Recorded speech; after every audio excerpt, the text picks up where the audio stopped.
এদেশের রাজা? কে এদেশের রাজা? তোমার সমস্ত প্রজা এতক্ষণে নিশ্চয়ই পালিয়ে গিয়েছে। কাজ যে খালি আহতেরা। কিন্তু আমি আর চ্যাং বলে এক চিনেম্যান। আমাকে বধ না করে কেউ বিজয়ার এক গাছি চুলও ছুঁতে পারবে না। জাদুকরদের এরা ভয়ও করে, পূজাও করে। আমাদের দলেরই লোক হয়ে তুমি সর্দারকে বাধা দিতে চাও? এটা তো ঠিক নয়। এর সঙ্গে সর্বগ্রাসী অগ্নিদেব আমার কাছে বন্দী হয়ে আছে। আমরা বন্দুক আনিনি যে, এখন বন্দুক আনতে গেলেই বন্দী হব।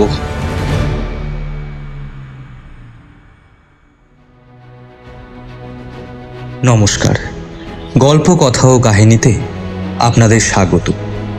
আমাদের আজকের উপস্থাপনা হেমেন্দ্র কুমার রায়ের লেখা অজানা দ্বীপের রানীর দ্বিতীয় পর্ব। গত পর্বে আপনারা শুনেছেন বাঙালি যুবক বীরেন তার দুই বন্ধুকে নিয়েই সমুদ্র পথে পাড়ি দেয় ওঙ্কার ধামের উদ্দেশ্যে। যাত্রাপথে তাদের জাহাজ আক্রমণ করে দুর্ধর্ষ জলদস্যু বোমবেটেরা। বোমবেটেদের সঙ্গে লড়াই করে কোনো মতে প্রাণ বাঁচিয়ে বীরেন ও তার বন্ধুরা পৌঁছায় এক অজানা দ্বীপে। সেখানে স্থানীয় আদিবাসীরা ওদের ঘিরে ধরে এবং ওদের সামনে উপস্থিত হয় এক সুন্দরী তরুণী। কে এই রহস্যময় সুন্দরী? কি রহস্য আছে এই অজানা দ্বীপে? জানতে পারবেন আজকের পর্বে। গল্পটি আপনাদের ভালো লাগলে অনুগ্রহ করে চ্যানেলটিকে সাবস্ক্রাইব করুন এবং ভিডিওটিকে লাইক ও হাইপ করার মাধ্যমে আমাদের পাশে থাকুন। শুরু হচ্ছে আজকের পর্ব।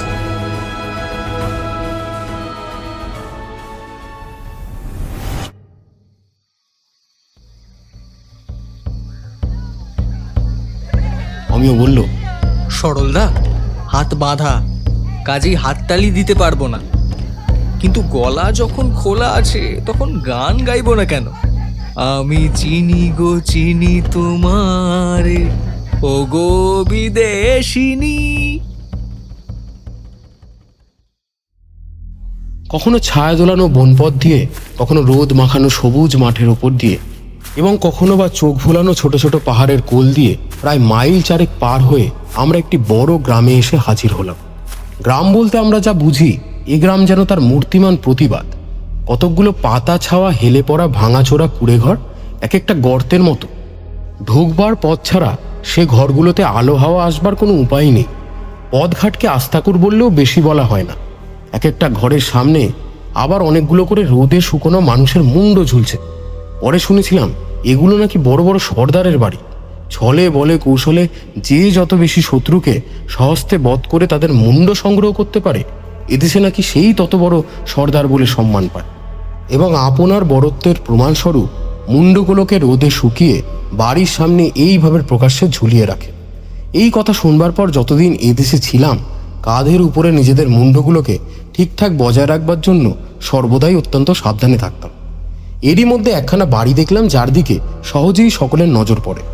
এই বাড়িখানাও পাতা দিয়ে ছাওয়া হলেও আর সব ঘর বা বাড়ির চেয়ে বড় তো বটেই, তার উপরে ঝকঝকে তকতকে পরিষ্কার পরিচ্ছন্ন। বাড়ির সম্মুখে দুজন লম্বা চওড়া লোক বর্ষা হাতে করে পাহারা দিচ্ছে। এইখানা রানীর বাড়ি বলে আন্দাজ করলাম, এবং একটু পরেই দেখলাম আমাদের আন্দাজ ভুল নয়। আমাদের দেখবার জন্য গায়ে মেয়েরা পর্যন্ত আজ রাস্তায় এসে ভিড় করে দাঁড়িয়েছে।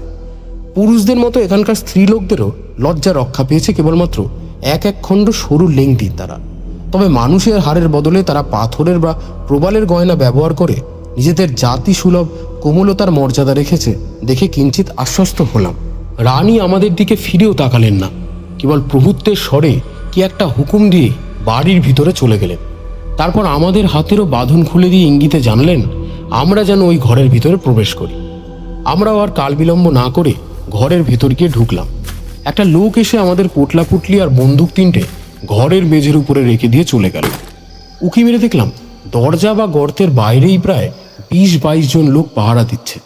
আমি বললাম, বীরেন্দা, এরা বোধহয় জানে না যে বন্দুক কি চিজ। তা জানলে কি আর এগুলো আমাদের ফিরিয়ে দিয়ে যেত? বীরেন্দা অন্য মনস্কের মতো শুধু বলল।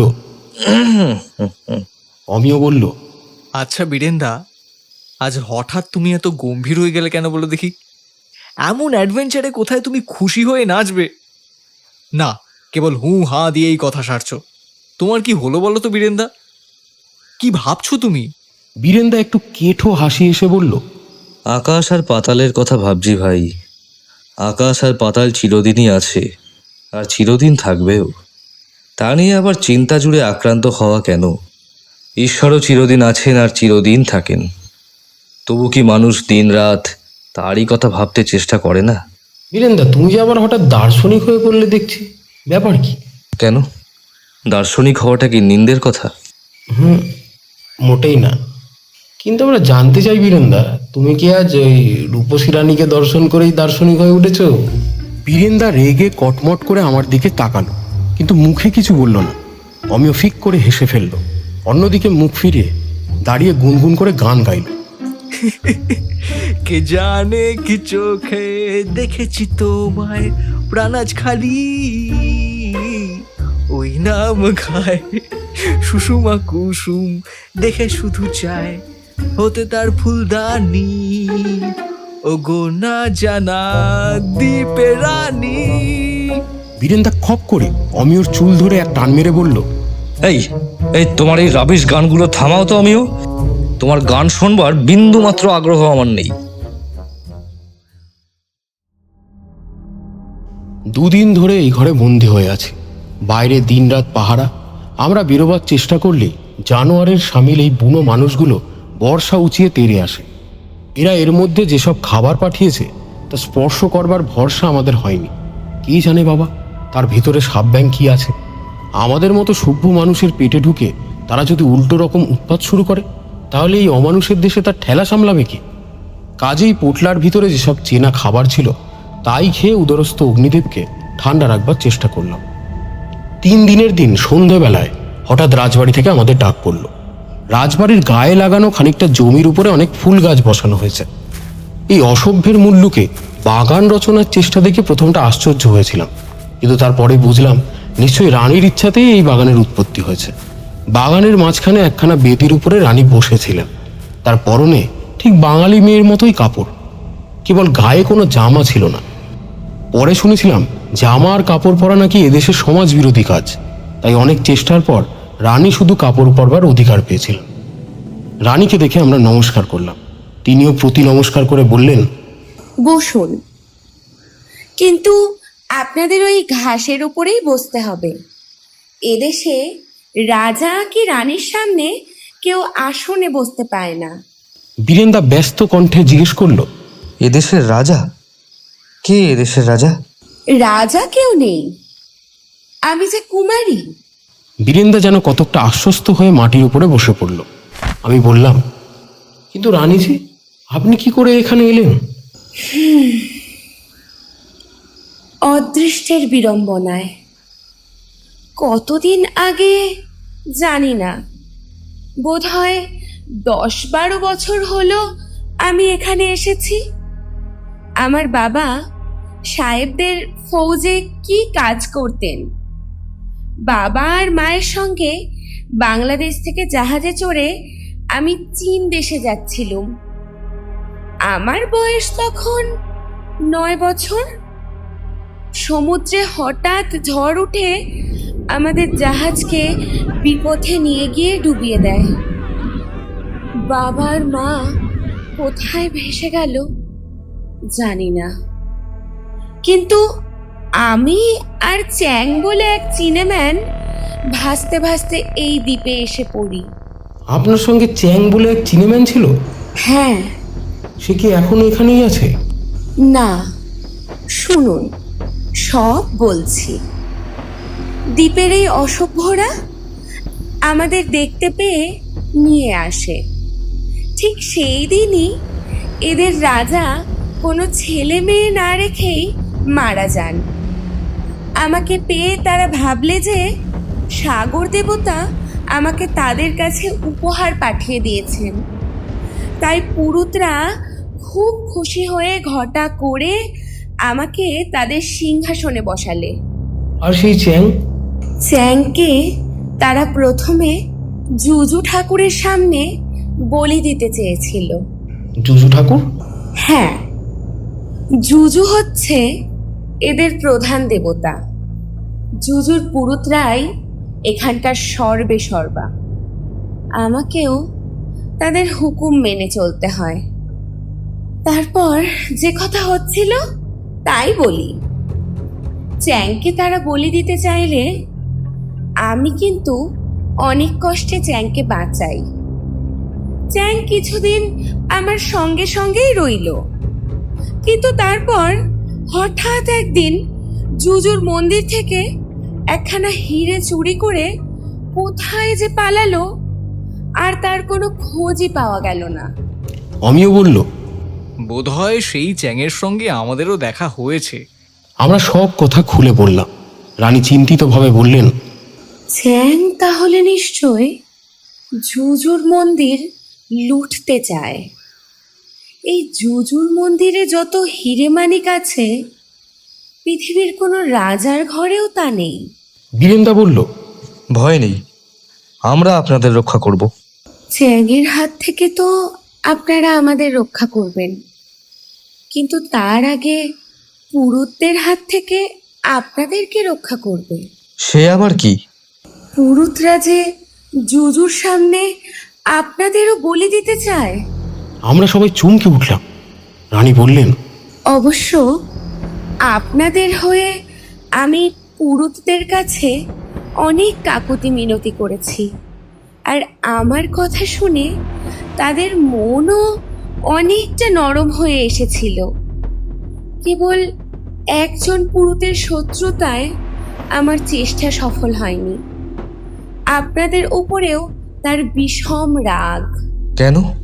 আপনারা যে এই দ্বীপে এসেছেন তার কাছ থেকেই সে খবর আমরা প্রথমে পাই। তার একখানা হাত ভয়ানক জখম হয়েছে। আপনারাই নাকি তার সেই দুর্দশা করেছেন। অন্ধকার বনে সেই জ্বলন্ত চোখ আর পাহাড়ের গুহায় সেই সাংঘাতিক হাতের আবির্ভাবের সকল রহস্য এতক্ষণে বুঝতে পারলাম।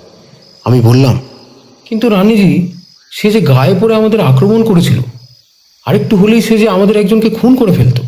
বুঝেছি, ওই পুরুতগুলো যে কিরকম নিষ্ঠুর আর শয়তান আমি তা জানি।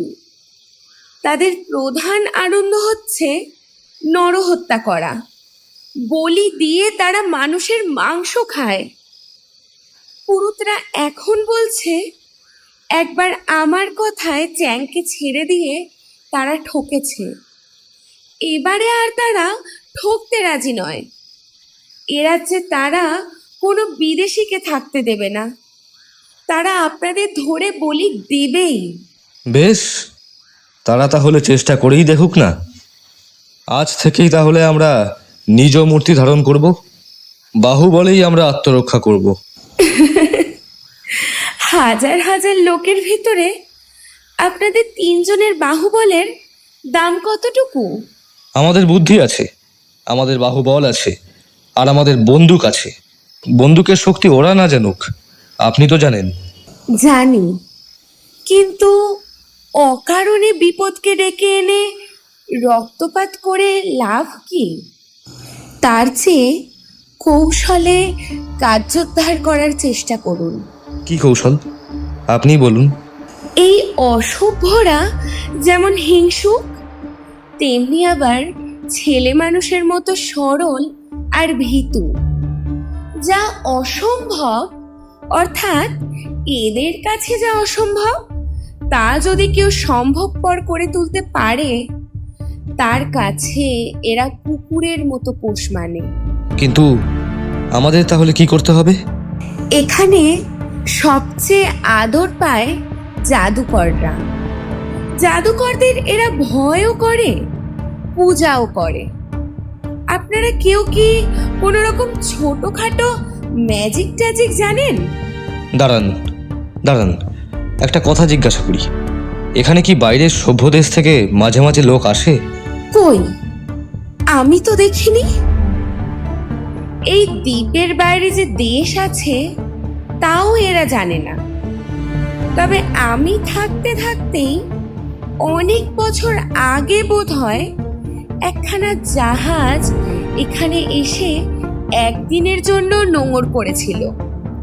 অসভ্যরা তাকে দেখে ভারী ভয় পেয়েছিল, আমার কাছে এসে সেই জাহাজকে সাগর দানব বলে বর্ণনা করেছিল।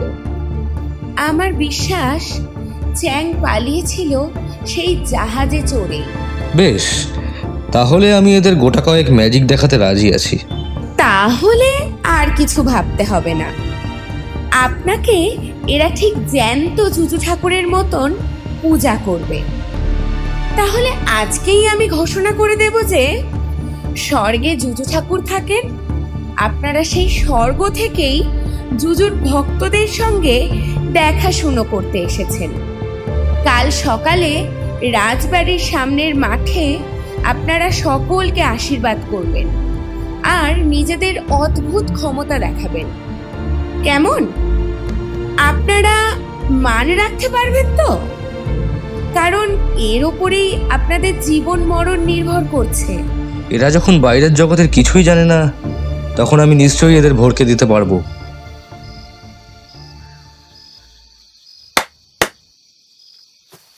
রানী আর কিছু না বলে হাততালি দিলেন। তখনই একজন লোক এসে হাজির হলো। রানী খানিকক্ষণ ধরে তার সঙ্গে কথাবার্তা বলতে লাগলেন। কথা বলতে বলতে লোকটা সভয়ে ও বিস্ময়ে বারবার আমাদের পানে তাকিয়ে দেখতে লাগলো। আমরা বুঝলাম এর মধ্যেই তার চোখে আমরা অনেকটা উঁচু হয়ে উঠেছি। কথাবার্তা শেষ হলে পর লোকটা রানীকে আর আমাদের মাটিতে দণ্ডবৎ হয়ে প্রণাম করে চলে গেল। রানী আমাদের দিকে ফিরে হাসতে হাসতে বললেন, এতক্ষণে আমি হাঁপ ছেড়ে বাঁচলুম। তাহলে কাল সকালেই সময় ঠিক রইল। আসুন এইবারে আমরা গল্প করি। অমিয় বলল, রানীজি, আপনার নামটা তো এখনো আমাদেরকে বলেননি। আমার নাম বিজয়া। আমি বিজয়ের দিন জন্মেছিলুম বলে বাবা আমার ওই নাম রেখেছিলেন। খানিকক্ষণ চুপ করে থেকে তিনি আবার বললেন, আপনাদের পেয়ে যে আমার কি আহ্লাদ হয়েছে, মুখ ফুটে আমি তা বলতে পারবো না। দেশের কথা আজ আমার কাছে স্বপ্নের মতন হয়ে গেছে। এ জীবনে হয়তো আর দেশে ফিরতেও পারবো না। আর ফিরবই বা কার কাছে? আমার মাও নেই, বাবাও নেই। বীরেন্দা বলল, আমাদের দশা আরো খারাপ। দেশে আমাদের সব আছে, কিন্তু আমরা কিন্তু আর কোনোদিন সেখানে ফিরতে পারবো না। আমি মুখে আর কিছু বললাম না, কিন্তু আমার বুক ঠেলে কান্না জেগে উঠল। অমিয় একটা দীর্ঘশ্বাস ফেলে বলল, আজ এই দূর বিদেশে বনের মাথায় যে চাঁদ উঠেছে, তার আলো আজ আমাদের বাংলাদেশের বুককে ভরিয়ে তুলেছে। চাঁদের চোখে আজ বাংলাদেশের ছবি লেখা, কিন্তু আমাদের চোখে আঁকা শুধু অন্ধকার। মিছে ভেবে মন খারাপ করবেন না। সামনেই খানিক স্পষ্ট খানিক অস্পষ্ট পাহাড়ের পর পাহাড়ের শিখর ক্রমশ উচ্চ হয়ে নীলাকাশের সোপান শ্রেণীর মতো উপর পানে উঠে গিয়েছে, এবং তারই সবচেয়ে উঁচু শিখরের ওপরে মুকুটের মতো জেগে রয়েছে জ্বলন্ত চাঁদ। এই সুদূর বিদেশের বাগান থেকে অজানা সব ফুলের গন্ধ জেগে উঠে মনের ভিতরের মাদকতার আবেশ এনে দিচ্ছিল, এবং রানী বিজয়াকে দেখাচ্ছিল এক জ্যোৎস্না গড়া দেবী প্রতিমার মতো। এরই ভিতরে অমিয়র গান আজ বাংলার কোকিল পাপিয়ার অভাব পূরণ করলে আমাদের মনে হতে লাগলো আমরা যেন আবার সেই বাংলাদেশের সবুজ কোলের ভিতরেই আপনজনের কাছে বসে আছি। বীরেন্দার স্তব্ধতা ক্রমেই বিস্ময়কর ও সন্দেহজনক হয়ে উঠছে। সে নির্বিকারে ঘাসের উপরে গা বিছিয়ে দিয়ে আকাশের দিকে চেয়েছিল নিষ্পলক নেত্রে। রানী কিছুক্ষণ মৌন থাকবার পর ধীরে ধীরে মৃদু স্বরে বললেন, আমি এতদিন বিদেশে আছি, অনেক অনেক বছর পরে আমার মনের ভিতর থেকে আজ এই প্রবাসের দুঃখ মুছে গেল। এই আনন্দের জন্য আমি আপনাদের সকলকেই প্রণাম করি।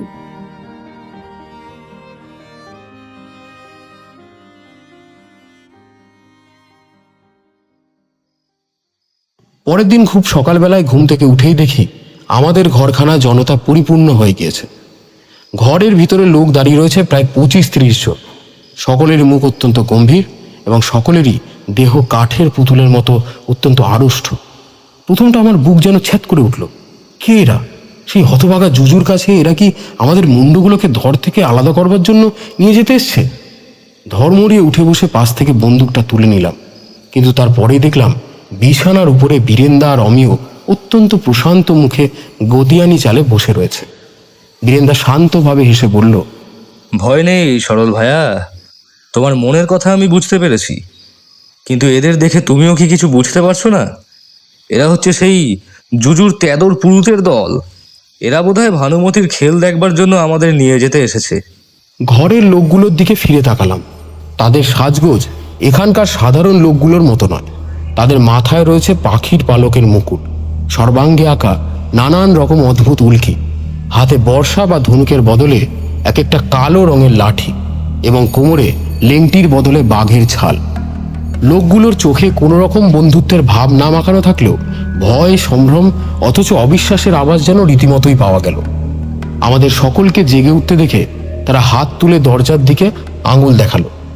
বীরেন্দা বলল, সরল, আমিও তাড়াতাড়ি বিছানা ছেড়ে উঠে পড়ো, মুখ হাত পা ধুয়ে নাও, তারপর আমাদের কায়দা দেখিয়ে এই ব্যাটাদের চক্ষু স্থির করে দেব। রাজবাড়ির সামনের মাঠে গিয়ে দেখি লোকে লোকারণ্য। মস্ত মাঠ, প্রায় মাইল খানেক লম্বা, চওড়াতেও সেই রকম, কিন্তু অত বড় মাঠেও আজ তিল ধারণের ঠাঁই নেই। এ রাজ্যের ছেলে, বুড়ো, মেয়ে যেখানে যে ছিল সবাই আজ এইখানে এসে জুটেছে। মাঠ ভরে কিলবিল করছে কালো কালো সব ভূত মিত্তির মতো অগণতি চেহারা। নজরে যতখানি পড়ল প্রত্যেকেরই মুখ ভয়, সম্ভ্রম আর কৌতূহলে ভরা। মাঠের মাঝখানে একটা উঁচু মাচার মতো করা হয়েছে, সেইখানেই আমাদের নির্দিষ্ট স্থান। রানী বিজয়াও সেই মাছের উপরে বসে আছেন। তিনি আজ আমাদের মধ্যস্থ হবেন, অর্থাৎ সকলকে বুঝিয়ে দেবেন আমাদের কথা।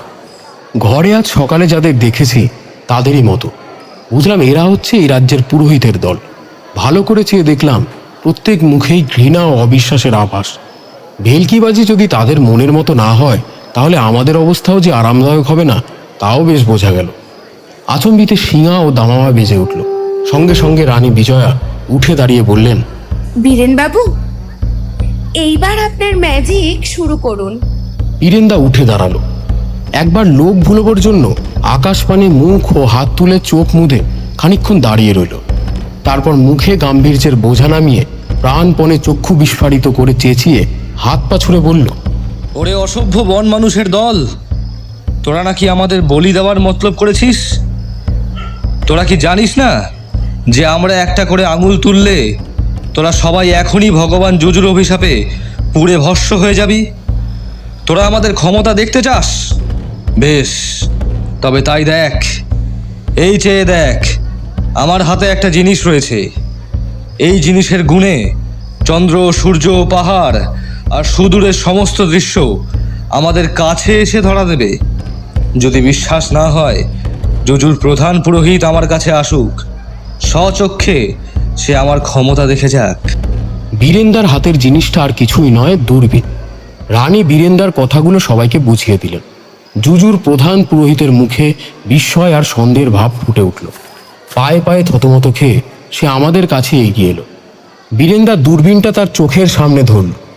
দূরবীনের ভেতর দিয়ে মিনিটখানেক বাইরের জগৎ দেখেই বুড়ো পুরুতের গা ভয়ে ঠকঠক করে কাঁপতে লাগলো। তাড়াতাড়ি দূরবীন থেকে মুখ সরিয়ে নিয়ে সে আগে হতবম্বের মতো আমাদের মুখের পানে তাকিয়ে দেখল। তারপর দুর্বোধ্য ভাষায় কি একটা চিৎকার করতে দ্রুত পদে পুরুতের দলের ভিতর গিয়ে ঢুকে পড়ে গা ঢাকা দিল কোথায় কে জানে। জনতার ভিতরে জাগলো বহু কষ্টের চিৎকার।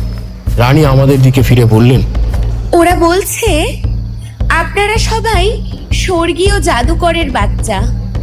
তারপর দ্বিতীয় ম্যাজিকের পালা হচ্ছে আমার। একখানা আতসী কাজ সকলের চোখের সামনে উঁচু করে তুলে ধরে আমি চেঁচিয়ে বললাম, হে জুজুর ভক্তবৃন্দ, তোমরা সবাই শোনো। আমার হাতে এই যে পবিত্র জিনিসটি দেখছো, বহু পুণ্য ফলে এটি আমি লাভ করেছি। এর মহিমায় স্বয়ং সূর্যদেব আমাদের বশীভূত হয়েছেন। এখন আমি আদেশ করলেই তিনি আমার সমস্ত শত্রুকে ভস্মীভূত করে ফেলবেন। তোমাদের কেউ যদি পরীক্ষা করতে চাও তাহলে এগিয়ে এসো, আমি তার শরীরের যে কোনো স্থানে ভয়ানক আগুন জ্বেলে দেব। রানী আমার কথার পুনরাবৃত্তি করলেন, কিন্তু বিপুল জনতা আতঙ্কে একেবারে স্থির হয়েই রইল। একজন লোকও সাহস করে অগ্রসর হলো না। তখন আমি আর কিছু না বলে একখানা শুকনো পাতা কুড়িয়ে নিয়ে তারই উপরে আতসী কাজ ধরে সূর্যরশ্মি কেন্দ্রীভূত করলাম।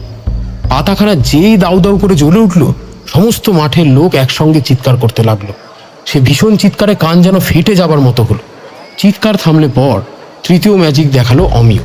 প্রথমে সে একটা দেশলাইয়ের বাক্স সকলকে দেখালো, তারপর বলল, এই যে পবিত্র দ্রব্য, এটি ভগবান জুজু নিজে আমাকে দান করেছেন। এর সঙ্গে সর্বগ্রাসী অগ্নিদেব আমার কাছে বন্দী হয়ে আছে। এই দেখো তার প্রমাণ। বলেই সে ফস করে একটা দেশলাইয়ের কাঠি জেলে ফেলল। তারপর আবার সেই আকাশ কাঁপানো চিৎকার। পুরুতদের পানে তাকিয়ে দেখলাম তারা চিৎকার করছে না বটে, কিন্তু তাদের সকলকার চক্ষু বিস্ময়ে বিস্ফারিত, মুখ ভয়ে বিবর্ণ। বীরেন্দা বলল, এইবারে তোমরা আমাদের আর এক শক্তি দেখো। আমাদের হাতে এই যে হচ্ছে 3টি জিনিস, এগুলো হচ্ছে আকাশের বজ্র। ভগবান জুজু এই বজ্রের দ্বারা শত্রু বধ করে থাকেন। এরই দ্বারা আমরা সেদিন জুজুর এক অবাধ্য পুরুতের হাত ভেঙে দিয়েছি। দয়া করে কেবল তার প্রাণটা আর নিইনি। সামনের একটা গাছের উঁচু ডালে এক ঝাঁক শকুনি বসেছিল। আমরা প্রত্যেকেই তাদের এক একটাকে লক্ষ্য করে বন্দুক তুললাম। ঘোড়া টেপার সঙ্গে সঙ্গে 3টে বন্দুক গর্জন করে উঠল এবং পর মুহূর্তে 3টে শকুনি শূন্যে ঘুরতে ঘুরতে নেমে মাটির উপরে পড়ে গেল। বিপুল জনতার ভিতর থেকে এবারে যে ভয়ার্ত চিৎকার উঠল তার আর তুলনা নেই। তারপরেই সেই হাজার হাজার লোক মাঠের উপরে লম্বা হয়ে শুয়ে পড়ে ভক্তি ভরে বারবার প্রণাম করতে লাগলো আমাদের উদ্দেশ্যে। হে জুজুর প্রিয় সন্তানগণ, তোমাদের কোনো আশঙ্কা নেই। তোমরা যদি অনুগত থাকো তাহলে আমরা তোমাদের মঙ্গল করব, কিন্তু আমাদের সঙ্গে শত্রুতা করলে আমাদের এই বজ্র তোমাদের কারুকেই ক্ষমা করবে না। অতএব সাবধান, সাবধান, সাবধান। তারপরে জুজুর পুরুতদের দল এগিয়ে এসে মঞ্চের সামনে 2 হাত তুলে মাথা হেট করে হাঁটু গেড়ে বসে পড়ল। রানী বললেন, পুরুতরা স্বীকার করেছে, আজ থেকে ওরা আপনাদের দাস হয়ে রইল। আপনারা হাত তুলে ওদের অভয় দিন। আমরা অভয় দিলাম মনে মনে হাসতে হাসতে।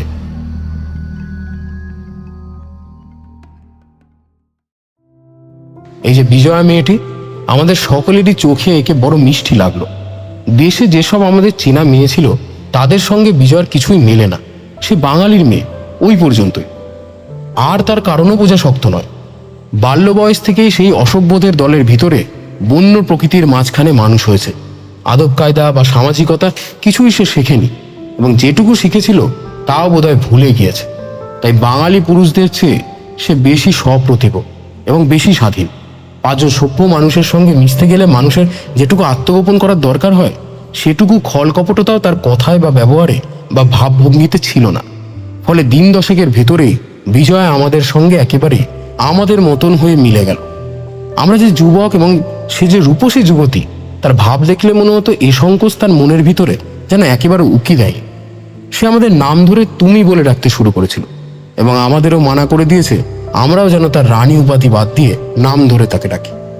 এমন এক কল্পনাতীত অবস্থায় 3 যুবকের ভিতরে একটি মাত্র যুবতী এসে পড়লে উপন্যাসিকরা কত রকম মেলোড্রামাটিক ঘটনা সরস কল্পনা করতে পারতেন। কিন্তু দুঃখের বিষয়, আমাদের এই মেলামেশার ভিতরে এখনো পর্যন্ত কোনো বিচিত্র রোম্যান্স বা ওই জাতীয় আর কোনো কিছুর দেখা পাওয়া যায়নি। তবে রোম্যান্সের একটা সন্দেহজনক ছায়া বোধহয় বীরেন্দা আর বিজয়ের মাথার উপরে দুলছে। যদিও সে ছায়াকে এখনো কায়া বলে ভ্রম হয় না। বীরেন্দাকে কোনো প্রশ্ন করলেই সে বাড়ি খাপ্পা হয়ে ওঠে। আজকাল আবার বলতে শুরু করেছে যে, দেখো, তোমরা যদি এমন ফাজলামি করো তাহলে কিন্তু এবার আমি গায়ের জোরে তোমাদের মুখ বন্ধ করব।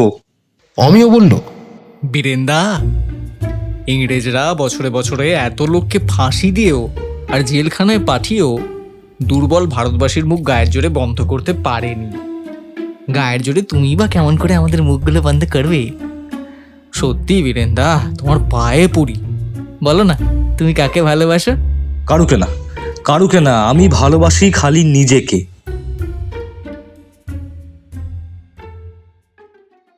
সমুদ্রে চাঁদ উঠছে। মনে হচ্ছে ওই সমুজ্জ্বল রত্ন গোলকই যেন সমস্ত আকাশ আর পৃথিবীর আশা আকাঙ্ক্ষার কেন্দ্র। নিখিল মানবের চিত্ত তাই নিত্য ওরই মধ্যে গিয়ে আলোকসজ্জায় শুয়ে থাকতে আর অনন্ত আনন্দের স্বপ্ন রচনা করতে চায়। বিপুল সমারোহ ভরা সেই অসীম নীলজলের জগৎ গলিত হীরক স্রোতে পরিণত হচ্ছে। জ্যোৎস্না নির্ভরে আমাদের মনের ভেতরটা পর্যন্ত রূপে অপরূপ হয়ে যাচ্ছে এবং প্রাণ উচ্ছ্বসিত হয়ে বলতে চাইছে, মাটি মায়ের উদার কোলে এই সুন্দর পৃথিবীতে আমরা যে বেঁচে আছি, আমরা যে খেলা করছি, এর চেয়ে বড় কথা কিছু নেই আর কিছুই নেই। বালির নরম বিছানায় আমরা তিনজনে বসে আছি, আর বিজয়া ছিল উপুর হয়ে শুয়ে, দুই কনুয়ে ভর দিয়ে দেহের উপরার্ধ তুলে। অজানা দ্বীপের নাম না জানা পাখি নিজের ভাষায় কি গান গাইছিল এবং বাতাস করছিল তীরের সবুজ বনের সঙ্গে প্রেমালাপ। বীরেন্দার চোখের দৃষ্টি আজ অনন্ত সাগরের ভিতরে হারিয়ে গিয়েছে। বিজয় খানিকক্ষণ অবাক হয়ে বীরেন্দার মুখের পানে তাকিয়ে রইল। তারপর পাতলা ফুলের পাপড়ির মতো ঠোঁট দুখানি মধুর হাসিতে রঙিন করে তুলে বলল, বীরেন, কি ভাবছো ভাই? বীরেন্দা চমকে মুখ ফেরালো, একটা দীর্ঘশ্বাস ফেলে বলল, দেশের কথা। কেন ভাই, তোমরা খালি দেশের কথা ভাবো? আমার কাছে থাকতে কি তোমাদের ভালো লাগে না? কেন ভালো লাগবে না বিজয়া, খুব ভালো লাগে। কিন্তু সোনার খাঁচায় বসে বনের পাখি মনের সুখে গান গাইলেও সে কি বনের স্মৃতি মনের ভিতর থেকে মুছে ফেলতে পারে? বিজয়া আর কোনো জবাব দিল না। আবার কিছুক্ষণ চুপচাপ কেটে গেল। তারপর বিজয়া আবার বীরেন্দাকে জিজ্ঞেস করলো, আচ্ছা ভাই, আজ যদি এখানে হঠাৎ কোনো জাহাজ এসে পড়ে, তাহলে তোমরা কি করবে? দেশে চলে যাব। আমাকে এখানে ফেলে যাবে? তোমাকে ফেলে যাব কেন, তোমাকেও নিয়ে যাব। বিজয়া দুঃখিতভাবে মাথা নেড়ে বলল, বলেছি তো ভাই, দেশের দরজা আমার সামনে বন্ধ। সেখানে আপন বলতে আমার আর কেউ নেই। কেন, আমরা তো আছি বিজয়া, আমাদের কাছে তুমি থাকবে। তোমাদের সমাজ আর আমাকে চাইবে কেন? এই বুনোদের সঙ্গে সঙ্গে থেকে আমার যে জাত গিয়েছে। মানুষের জাত কখনো যায় না বিজয়া, মানুষ। বীরেন্দার মুখের কথা মুখে এলো। হঠাৎ চারিদিক কাঁপিয়ে একসঙ্গে প্রায় 25-30টা বন্দুক গর্জন করে উঠল। তারপরেই অসংখ্য লোকের চিৎকার ও আর্তনাদ, এবং তারপর আবার বন্দুকের পর বন্দুকের আওয়াজ। আমরা সকলেই এক লাফে দাঁড়িয়ে উঠলাম। বিজয়া ভয়ে আঁতকে উঠে বলল, ও কিসের গোলমাল? অত বন্দুক কে ছোড়ে? গ্রাম থেকে আমরা খানিক তফাতে এসেছি। সমুদ্র তীর আর গ্রামের মাঝখানে দাঁড়িয়ে রয়েছে পাঁচিলের মতো গাছের সারি, কিন্তু গাছগুলোর পাতার ফাঁক দিয়ে দাউ দাউ করে আগুনের রক্তহাসি ফুটে উঠল। বেশ বোঝা গেল গ্রামের ভিতরে একটা বিপুল অগ্নিকাণ্ড উপস্থিত হয়েছে। বন্দুকের শব্দ সমানে চলছে, মানুষের আর্তনাদ ক্রমেই বেড়ে উঠছে। গায়ে আগুন লেগেছে, আমার প্রজারা কাঁদছে। বীরেন্দা এগিয়ে তার একখানা হাত চেপে ধরে বলল, দাঁড়াও দাঁড়াও, কোথায় যাচ্ছ? ছাড়ো বীরেন, হাত ছাড়ো। দেখছো না আমার প্রজারা বিপদে পড়েছে? তোমরাও চলো। তুমিও যাবে না, আমরাও যাব না। যেচে মরণের মুখে গিয়ে লাভ কি? বুঝছো না, বোম্বেটে চ্যাংয়ের দল জুজুর মন্দির আক্রমণ করেছে। ওরাই বন্দুক ছুটছে আর সকলের ঘর জ্বালিয়ে দিয়েছে। বিজয়ার মুখ ফ্যাকাশে হয়ে গেল। একটু থেমে বলল, তুমি ঠিক বলেছ, এতক্ষণে ব্যাপারটা আমি বুঝতে পেরেছি। কিন্তু উপায় কি? চ্যাং আমার নিরীহ প্রজাদের খুন করবে আর আমরা এখানে হাত গুটিয়ে দাঁড়িয়ে থাকবো? তা তো হয় না। তার চেয়ে বরং আমি চ্যাংয়ের কাছে মিনতি করে বলি গে, একবার আমি তোমার প্রাণ বাঁচিয়েছিলুম, আজ তুমি আমার প্রজাদের ক্ষমা করো। সে আমার কথা শুনবে বোধ হয়। সে তোমার প্রজাদের ক্ষমা করবার জন্য এত দূরে আসেনি বিজয়া। চ্যাংকে এখনো তুমি চেনোনি। মানুষের আকারে সে হলো রাক্ষস। তার কাছে গেলে তুমি নিজেও বিপদে পড়বে। তাহলে চলো, আমরাও তাকে বাধা দেব। তাকে বাধা দেওয়ার উপায় থাকলে আমরাই কি এতক্ষণ এখানে থাকতুম? দেখছো না, আমরা বন্দুক আনিনি যে, এখন বন্দুক আনতে গেলেই বন্দী হব। বিজয়া হতাশভাবে বসে পড়ল। অগ্নিশিখায় তখন আকাশের একদিক লাল হয়ে উঠেছে, কিন্তু বন্দুকের শব্দ কমে এলো। গোলমাল অনেকটা থেমে এসেছে। এবার শোনা যেতে লাগলো কতকগুলো লোক চিৎকার করে কাঁদছে। আমি বললাম, বিজয়া, তোমার সমস্ত প্রজা এতক্ষণে নিশ্চয়ই পালিয়ে গিয়েছে, কাঁদছে খালি আহতেরা। অমিও বলল, দুহাত খানা যে নিষ্পিস করছে। বন্দুক না এনে কি বোকামি না করেছি। চীনে বদরগুলোকে দেখিয়ে দিত মজাটা। বীরেন্দা বলল, ভুল আর শোধরাবার উপায় নেই, কিন্তু আমাদের পক্ষে আর এখানে থাকাও নিরাপদ নয়। চ্যাং ভাবছে জুজুর মন্দির লুট করে রাজার ঐশ্বর্য পাবে, কিন্তু তার সে আশায় আমি ছাই দিয়ে এসেছি। কিরকম? তোমাদের মুখেই যখন শুনলুম দলবল নিয়ে চ্যাং আবার এই দ্বীপে এসেছে, তখনই আমি সাবধান হয়েছি। জুজুর সমস্ত ধনরত্ন আমার এক লুকোনো জায়গায় পুঁতে রেখেছি। চ্যাং সারা জীবন ধরে খুঁজলেও তা পাবে না। তাহলে চলো, আমাদের আর এক মুহূর্ত এখানে থাকা উচিত নয়। জুজুর মন্দির খালি দেখে চ্যাং এতক্ষণে নিশ্চয়ই তোমাকে ধরবার জন্য চারিদিকে লোক পাঠিয়েছে। এখানে থাকলে তুমি বিপদে পড়বে। আর পালানো মিছে। ওই দেখো কারা এদিকে আসছে। সর্বনাশ, সত্যই তো, গাছের তলার পথ দিয়ে 10-12 লোক হনহন করে এগিয়ে আসছে আমাদের দিকেই। আগন্তুকদের সকলের আগে আগে আসছে কিংহিং, এবং তার পিছনেই বিপুল বপু চ্যাং সমুদ্রের প্রবল বাতাসে তার সেই লম্বা গোপজোড়া ফরফর করে দুদিক থেকে উঠছে।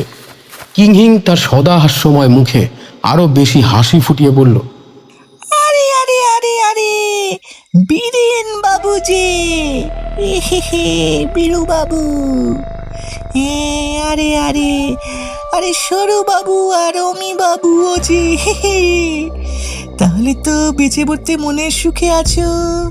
বেশ বেশ, আমি ভেবেছিলাম এতদিনে তোমরা ওই পাতালের ভূতের পেটে জলপান করছো। আমরাও ভেবেছিলুম তোমাদের ওই সুচেহারা এ জন্মে আর দেখতে পাবো না। তাহলে মানোয়ারি জাহাজের গোলা তোমাদের হজম করতে পারেনি? না, বড় জোর ওই চন্ডুকি গুলি খাওয়ার অভ্যাস আছে, ও গোলা টোলা আমাদের তাতে সহ্য হয় না। আরে তোমার সঙ্গে উঠি কি এই দ্বীপের রানী বুঝি? আমরা যে ওনাকেই খুঁজতে এখানে এসেছি। ছিলাম রানী সাহেব, বিশেষ কিছুই না। ওনার কাছে খালি জানতে এসেছি জুজুর ধনরত্ন উনি কোথায় সরিয়ে ফেলেছেন। বিজয়া সিধে হয়ে দাঁড়িয়ে তেজ ভরা গলায় বলল, সে খোঁজে তোমাদের দরকার কি? দরকার একটু আছে বই কি। আমি বলবো না। রানী সাহেবা, একটু বুঝে শুনে কথা বলবেন। এই যে চ্যাং ভাইয়াকে দেখেছেন, একে চেনেন তো? ওর মেজাজ কিন্তু বড় ভালো নয়। আস্তে আস্তে আমাদের সঙ্গে আসুন, ধনরত্নের জায়গাটা কোথায় দেখিয়ে দিন। নইলে নইলে নইলে আমরা আদর করে আপনাকে ধরে নিয়ে যাব। আমি যাব না। চ্যাংয়ের দিকে ফিরে কিংহিং মিনিট খানেক চীনে ভাষায় কি কথা বলল। চ্যাংয়ের কুৎসিত মুখের একটা মাত্র চক্ষু দপ করে হঠাৎ জ্বলে উঠল। তাড়াতাড়ি সে বিজয়ার দিকে এগিয়ে গেল, কিন্তু বীরেন্দাও তৈরি হয়েছিল। সে তখনই চ্যাং আর বিজয়ার মাঝখানে গিয়ে দাঁড়ালো এবং অত্যন্ত শান্তভাবে বলল, আমাকে বধ না করে তুমি বিজয়ার গা ছুঁতে পারবে না। ও কি বীরু বাবু, ও কি আমাদের দলেরই লোক হয়ে তুমি সর্দারকে বাধা দিতে চাও? এটা তো ঠিক নয়। অমিয় খাপ্পা হয়ে বলল, কে তোমাদের দলের লোক? জোর করে আমাদের হাতে নীল গোলাপের ছাপ মেরে দিয়েছো বলে কি ভাবছো আমরা তোমাদের গোলাম হয়ে থাকবো? তোমরা বিরোধী হলেও আমাদের ভয়ের কিছু নেই। এইখানেই আমাদের দলের আরো কত লোক আছে, তো দেখেছ তো? দরকার হলে আরো লোক আসবে। তার উপর তোমরা নিরস্ত্র, আমাদের সঙ্গে গোলমাল বাঁধালে কিন্তু বেশি সুবিধে করে উঠতে পারবে না। এটা মাথায় রেখো। আমাকে বধ না করে কেউ বিজয়ার এক গাছি চুলও ছুঁতে পারবে না।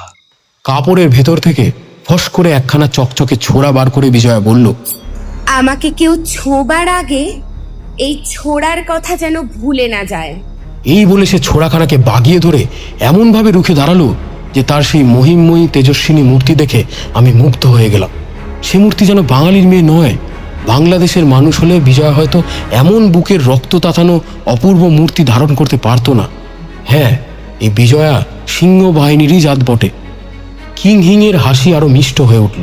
সে বলল, বীরু বাবু, চ্যাং বলেছে আমায় তুমি দলের লোক বলেই সে এখনো সহ্য করেই আছে, নাহলে এতক্ষণে তোমাকে আচার মেরে তোমার দেহকে গুঁড়ো গুঁড়ো করে দিত, গুঁড়ো গুঁড়ো। বেশ তো, চ্যাং একবার সেই চেষ্টাই করে দেখুক না। বলো কি বীরু বাবু, তুমি কি শোনোনি চ্যাংয়ের গায়ের কত জোর?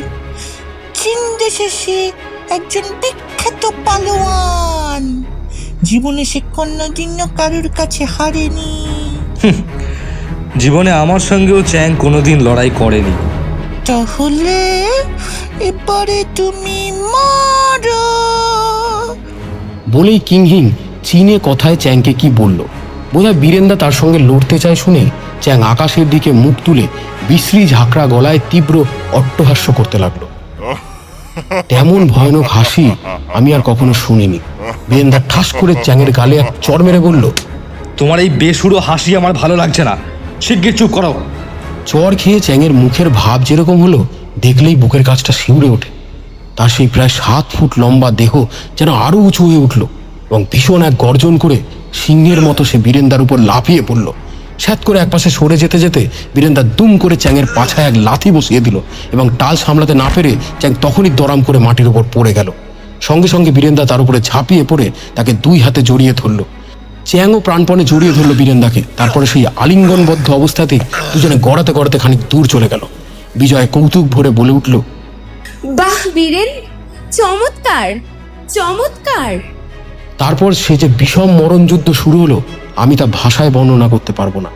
চ্যাংয়ের গায়ে যে এমন আশ্চর্য শক্তি আমি তা কল্পনা করিনি। এতক্ষণ আমি নিশ্চিন্ত ছিলাম, কিন্তু এখন আমার ভয় হতে লাগলো। আজ বুঝি বীরেন্দার মান ও প্রাণ দুই একসঙ্গে নষ্ট হয়। কখনো বীরেন্দা চ্যাংয়ের উপরে, কখনো চ্যাং বীরেন্দার উপরে, এবং ধাক্কাধাক্কি ও আছড়াছড়ির সঙ্গে ঘুষি ও চর সমান চলতে লাগলো। বুঝলাম চ্যাং ও কুস্তি, জুজুৎসু ও বক্সিং জানে। তার উপরে তার দেহ বীরেন্দার চেয়ে লম্বায় চওড়ায় 2ই বড়। হয়তো বীরেন্দার গায়ের জোর বেশি, এতক্ষণ ধরে তাই সে গুরুভার চ্যাংয়ের সঙ্গে যুঝতে পারছে। আর বীরেন্দার বয়সও চ্যাংয়ের চেয়ে অনেক কম, তাই তার দমও বোধহয় বেশি। রক্তে দুজনের সারা অঙ্গ ভেসে যাচ্ছে এবং দাপাদাপিতে সমুদ্র তটের বালিগুলো উঠছে যেন দমকা ঝড়ের মুখে। আর ঘুষোঘুষি ও পরস্পরের গা ঠোকাঠুকিতে শব্দ হচ্ছে, যেন কাঠের ওপরে কে কাঠ ঠুকছে। আমি অশান্তভাবে বলে চলছে, এইবার বীরেন্দা মারো এক ধোবি প্যাচ, না না কাঁচি মারো। ক্যাচ কাঁধ নামিয়েছে, এই বেলা ওর চোয়ালে একটা নক আউট ব্লো ঝাড়ো। সাবধান বীরেন্দা, পিছিয়ে যেও না, পেছনে একটা গর্ত। আর ভয় নেই বীরেন্দা, চ্যাং খুব হাঁপাচ্ছে, তুমি ওকে দমে মেরে দেবে। সাবাস বীরেন, সাবাস। চ্যাং এইবারে ব্যাং হলো বলে। ফিরে দেখলাম চীনে বোম্বেটেগুলো অত্যন্ত উদ্বিগ্ন হয়ে মল্লযুদ্ধ দেখছে, কিন্তু কিংহিং দাঁড়িয়ে আছে পাথরের পুতুলের মতো নিশ্চল হয়ে, এবং তার ঠোঁটে তখনই সেই সদা প্রস্তুত হাসির লীলা। এতক্ষণে আমার মনে আসা এল, সত্যি চ্যাং বেজায় হাঁপাচ্ছে। হঠাৎই চ্যাং আর্তনাদ করে উঠল। তার সেই একটা মাত্র চোখের ওপর গিয়ে পড়ল বীরেন্দ্র এক বজ্র মুষ্টি। ডান হাতে চোখটা চেপে ধরে সে তাড়াতাড়ি পিছন দিকে সরে গেল, কিন্তু বীরেন্দ্র তাকে ছাড়ল না। এগিয়ে গিয়ে বিদ্যুৎ বেগে সে উপরই আরো গোটা কয়েক ঘুষি বৃষ্টি করলো। অন্ধ চ্যাং প্রথমে হাঁটু গেড়ে বসে, তারপর শুয়ে পড়ে অত্যন্ত অসহায়ভাবে বিষম যন্ত্রণায় কুকড়ে কুকড়ে ছটফট করতে লাগলো। বীরেন্দা মাতালের মতো টলতে টলতে গিয়ে দাঁড়ালো। হয়তো সেও পড়ে যেত, কিন্তু বিজয়া ছুটে গিয়ে 2 হাতে তাকে আকুলভাবে জড়িয়ে ধরল।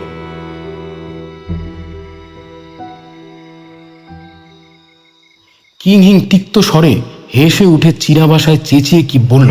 সঙ্গে সঙ্গে 8-10 জন বোম্বেটের 8-10টা বন্দুকের মুখ ফিরল আমাদেরই দিকে। সঙ্গে সঙ্গে অনেকগুলো বন্দুকের আওয়াজ হলো এবং মনের ভেতর দিয়ে যেন মরণের একটা ঝড় বয়ে গেল। কিন্তু আমরা মরলাম না।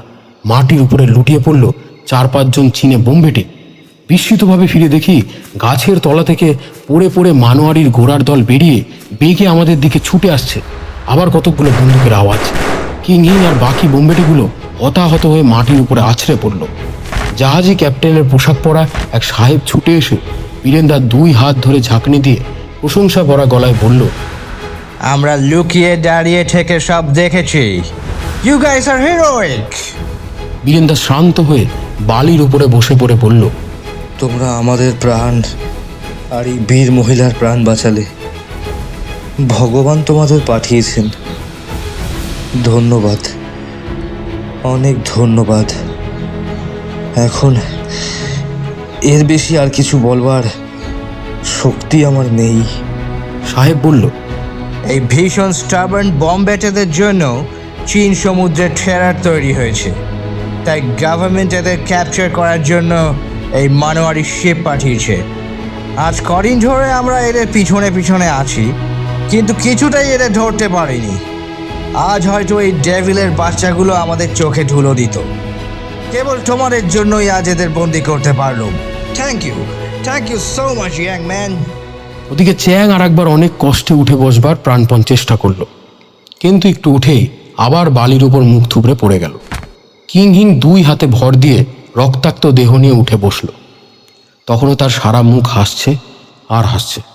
তেমনি হাসতে হাসতেই সে বলল, বীরু বাবু, তোমাদেরই জিত। তোমাদের বাঙালি জাতকে লোকে কাপুরুষ আর দুর্বল মনে করে, কিন্তু তোমরা বীর। তোমরা মরণের সামনে দাঁড়িয়েও আমার মতন হাসতে পারো। তোমরা দুর্দান্ত চ্যাং আর তার দলকে কুপকাত করলে। মরবার সময় আমি তোমাদের সবাইকে নমস্কার করছি। নমস্কার, নমস্কার, নমস্কার। বলেই 2 হাত জোর করে কপাল ছুঁয়ে সে আবার এলিয়ে পড়ে গেল, আর একটু নড়ল না। কিংহিংয়ের রহস্যময় হাস্য এ পৃথিবীতে আর কেউ দেখতে পাবে না।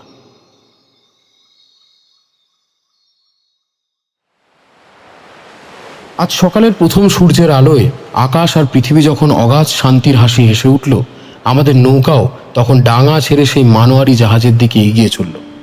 কিছুদিন আগে যার ভয়ে আমরা এই অজানা দ্বীপ পালিয়ে এসেছিলাম 3 জনে, কিন্তু ফেরবার সময় দলে একজন লোক বাড়ল। বোধহয় বলতে হবে না যে সে বিজয়। আমরা ছাড়া মানোয়ারি জাহাজেরও আরও লোক বাড়ল। তারা সেই বোম্বেটের দল। গোড়াদের বন্দুকের মুখ থেকে বেঁচে তারা চলেছে আজ ফাঁসি কাটে ঝুলে মরবার জন্য। তারাও জুজুর ধনরত্ন পেল না, আমরাও হাতে পেয়ে তা ছেড়ে দিলাম। কারণ বীরেন্দা বলল, জুজুকে মানি আর না মানি, তিনি এই দ্বীপের দেবতা। এই দেবতার জন্য বোম্বেটেদের হাতে অনেক সরল নিরীহ অসভ্য মানুষ প্রাণ দিয়েছে।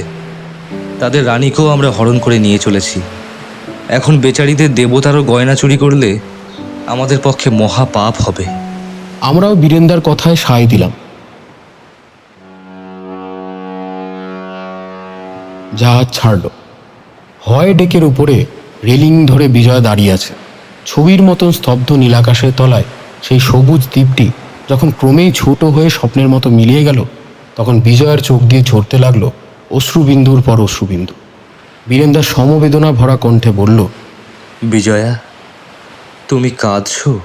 হাত দিয়ে চোখের জল মুছে বিজয়া বলল, একদিন দেশ ছেড়ে এখানে এসে অনেক কেঁদেছিলুম, কিন্তু আজ আমার মনে হচ্ছে আমি যেন স্বদেশ ছেড়ে আবার বিদেশের দিকে চলেছি। আমি বললাম, না বিজয়া, তুমি তো বিদেশে যাচ্ছ না, তোমার মনের স্বদেশ যে এখন ওই বীরেন্দার বুকের ভিতরেই। অমিয় বলল, হায় রে হায়, এক যাত্রায় পৃথক ফল। বীরেন্দা তো অ্যাডভেঞ্চার করতে এসে নিজের কাজ দিব্যি গুছলেন, কিন্তু আমাদের বুকের ভেতরটাও স্বদেশ বলে মনে করবার লোক তো পাওয়া গেল না। সবই অদৃষ্ট। কেন, তোমাদের হিংসে হচ্ছে নাকি? তাহলে আগে বললেই তো হতো। আমার প্রজাদের ভিতরে কুমারী কন্যার অভাব ছিল না। মন্দ কথা নয়। বীরেন্দা দেখবেন রানীর চাঁদ মুখ, আর আমাদের দগ্ধ ভাগ্যে জুটবে কৃষ্ণপক্ষের অন্ধকারের মতো দুঃস্বপ্ন। তোমার দয়াকে ধন্যবাদ দিচ্ছি বিজয়া। কেন ভাই অমিয়? আমি তো চিরদিনই তোমাদের বন্ধু হয়ে থাকব। আমার মতো বন্ধুর প্রেম কি তোমাদের কাছে একেবারেই নগণ্য? বাপরে, সে কথা কি মুখে উচ্চারণ করতে পারি? তোমার চকচকে ছোড়ার কথা এখনো ভুলে যায়নি বন্ধু। তোমার প্রেম নগণ্য এত বড় কথা বলবার মতো বুকের পাটা আমাদের নেই।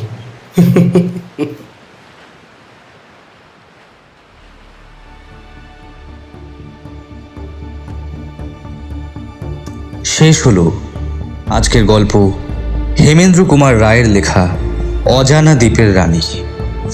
কথক ও সরলের ভূমিকায় সমীরণ, অমিয়র ভূমিকায় দীপ্তদীপ সাউ, কিংহিংয়ের ভূমিকায় রণিত চ্যাটার্জি, রানী বিজয়ার ভূমিকায় কঙ্কা বণিক। গল্পটির প্রচ্ছদ নির্মাণ করেছেন সূর্য দাস, আবহ নির্মাণে সায়ক পাল ও টিম অ্যানোনিমাস, প্রচার সহযোগিতায় আয়ুষ কারার ও সায়ন দে, পরিচালনায় সমীরণ শীল, সহ-পরিচালনা বীরেনের ভূমিকায় এবং গল্পের সূত্রধর আমি সোহম। গল্পটি আপনাদের ভালো লাগলে অনুগ্রহ করে চ্যানেলটিকে সাবস্ক্রাইব করুন এবং ভিডিওটিকে লাইক ও হাইপ করার মাধ্যমে আমাদের পাশে থাকুন। আবার ফিরে আসবো আগামী পর্বে। ততক্ষণ শুনতে থাকুন গল্প, কথা ও কাহিনী।